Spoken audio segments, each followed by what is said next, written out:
नमस्कार, मैं हूं अमन मिश्रा और आप देख रहे हैं AEZ न्यूज चैनल। और हम आज दशहरा बाग में हैं। जैसा कि आपको बता दें, आज चुनावी चर्चा में कुछ लोगों से बात करना चाहते हैं। आइए हम बात करते हैं। क्या नाम है आपका? किरण तिवारी। क्या लगता है आपको किसकी सरकार बनेगी? आप बताइए, आपको क्या लग रहा है? जनता से आप मिल रहे हैं सबसे, आपको क्या लग रहा है कि किसकी सरकार आ रही है? नहीं आप बताइए किसकी हम सरकार? सब में तो जोश है कि भाजपा की सरकार आ रही है, क्योंकि मोदी जी ने इतना काम किया है पिछले 10 वर्षों में कि हमें नहीं लगता पिछले 70 सालों में इतना कहीं काम किसी ने किया था। तो जिसने काम किया है मेरी समझ में तो वही आएगा। जितना हम लोग सबको देख रहे हैं अड़ोस पड़ोस अपने और शहर में, तो सबके मुंह से बस यही निकल रहा है कि जो राम को लाए हैं हम उनको लाएंगे। जिन्होंने 500 सालों के बाद जिनको मकान दिया है, हम पब्लिक को तो दिया ही दिया है, प्रभु श्री राम तक को दिया है। तो सारी जनता का फिलहाल यही है कि हम राम जी को जो लाए हैं उनको लाएंगे।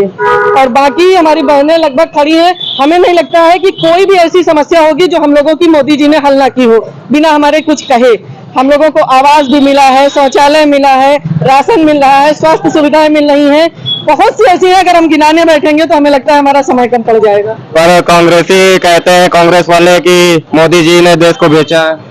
अब देखिए, वही चीज है ना, चोर की दाढ़ी में तिनका होता है। अगर उनको कहा जाएगा कुछ तो वो पहले ही आरोप दूसरे पर मर रहा है कि हमको कुछ ना कह पाए। पर आम जनता जो है वो तो देख रही है कि अगर मोदी जी इस टाइप के होते तो देश का इतना विकास ना हुआ होता, क्योंकि पिछले जितने 70 सालों में इस देश का विकास हुआ होगा वो आप सबने देखा है। आज विश्व गुरु के उस पे है हमारा भारत। मोदी जी जहां पहुंच जाते हैं विदेशों में उनको कितना सम्मान मिल रहा है। हमारे देश की तो आप छोड़ दीजिए, पर अब कुछ लोग ऐसे होते हैं, अगर वो बुराई नहीं करेंगे तो फिर मोदी जी जैसे नेता सीट्स पे कैसे पहुंचेंगे? वही इंसान की बुराई होती है जो ऊंचाइयों को छू रहा होता है। और महंगाई के बारे में आप क्या कहेंगे? तो मुझे तो नहीं लग रहा है कि ऐसी कोई महंगाई, क्योंकि जैसे मान लीजिए हम लोगों ने 20 साल पहले कोई प्लाट खरीदा था, कोई जेवर खरीदा था, तो आज उसकी कीमत बढ़ी है कि नहीं बढ़ी? तो उसी तरह से जो हमारी आम पब्लिक की रोज की जरूरतें हैं उनके भी तो रेट कुछ ना कुछ बढ़ेंगे। हमें इतनी सुविधाएं मिली है, इतनी सुरक्षा मिली है कि उसके आगे अगर किसी चीज का थोड़ा बहुत मूल्य बढ़ा भी है तो वो हमारे देखते हुए वर्तमान स्थितियों को बढ़ रहा है। मुझे नहीं लगता है कि किसी भी चीज का इतना ज्यादा मूल्य बढ़ा है। जो हमको सुविधाएं मिली है उन पर वो भारी पड़ रहा है। जैसा कि कल अखिलेश यादव जी आए थे, क्या जनता पे प्रभाव पड़ेगा? क्या जनता बीजेपी को वोट देगी? बिल्कुल वोट बीजेपी को मिलेगा, क्योंकि आप अगर झूठ बोल के प्रचार करेंगे कि हम मोदी जी ने कोई कार्य नहीं किया, तो क्या हमको, आपको या किसी को नहीं दिख रहा है कि मोदी जी ने कुछ कार्य किया है या नहीं किया है? अगर आप कहोगे निकम्मी सरकार है तो आप कुछ लोगों को कह के निकम्मी सरकार कह दोगे, पर हम लोग तो देख रहे हैं कि किस सरकार ने कितना काम किया। आम पब्लिक जानती है कि उसके लिए सपा के समय में क्या काम हुआ, भाजपा के समय में क्या काम हुआ। तो हमसे अगर आप कहोगे कि निकम्मी सरकार है, ये कुछ नहीं कर पाती, तो भाई हम तो विरोध करेंगे, क्योंकि हम आम पब्लिक हैं। हमारी नजर में जितना मोदी जी ने कार्य किया है, जितना विकास किया है, उतना किसी सरकार ने नहीं किया, चाहे वो अखिलेश जी हो, चाहे वो मायावती जी हो, या फिर राहुल गांधी जी हो। सबका कहना है राहुल जी आएंगे तो हमारा विकास करेंगे। राहुल जी अपना विकास पहले कर ले, फिर वो देश का विकास करें, बस। क्या भाजपा ने किसानों के बारे में क्या सोचा? भैया, किसानों के बारे में देख लीजिए, पहले आत्महत्या करते थे, अब उनको किसान निधि मिलती है, महिलाओं को पेंशन मिलती है, बेवा पेंशन मिलती है, कितनी सुविधाएं हैं। हमने वही आपसे कहा कि अगर हम गिनाने बैठेंगे तो हमारा समय कम पड़ जाएगा।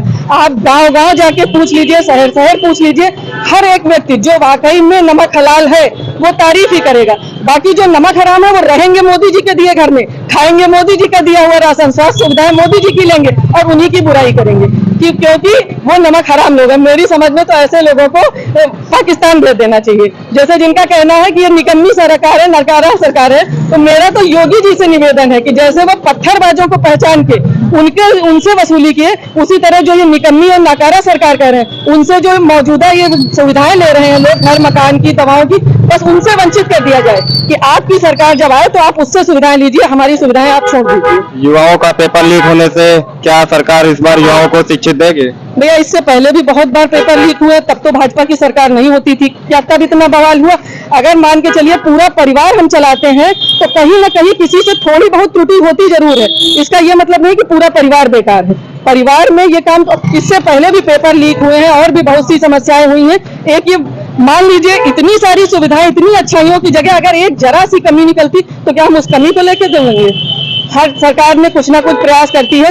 मोदी सरकार भी हमेशा प्रयास में रहती है कि कहीं से कोई कमी ना हो। कुछ हमारे विरोधियों का भी ये सहयोग होता है कि कहीं ना कहीं से कोई ना कमी वो निकालते जरूर हैं। जैसा कि सब कहते हैं, भाजपा सरकार आने से काफी ज्यादा महंगाई आ गई, पेट्रोल पे महंगाई आ गई है और राशन पे महंगाई आ गई। इसकी क्या कहेंगे आप? राशन पे महंगाई आई, जो पूरे भारतवर्ष की जनता को फ्री राशन दे रहे हैं वो राशन पे महंगाई करेंगे?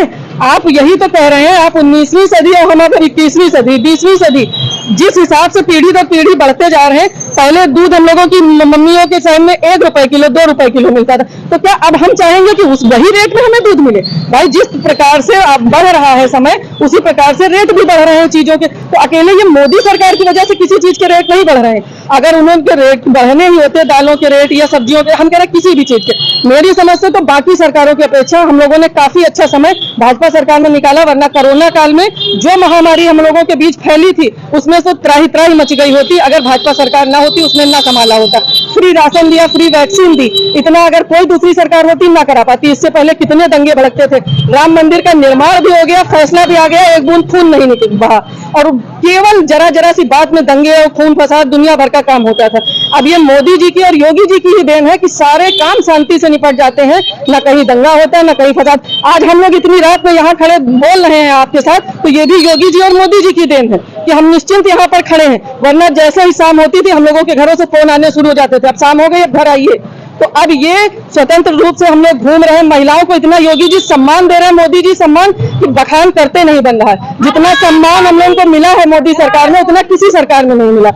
हम लोग तो 17 तारीख का इंतजार कर रहे हैं कि मोदी जी आए और साक्षात उनको देखें। जैसे अयोध्या जाने की जल्दी है कि प्रभु श्री राम को देखें जब से उनका शिलान्यास वो हुआ था, उसी तरह से हम लोगों को है कि 17 तारीख को मोदी जी आए और हम लोग आमने सामने उनको देखें।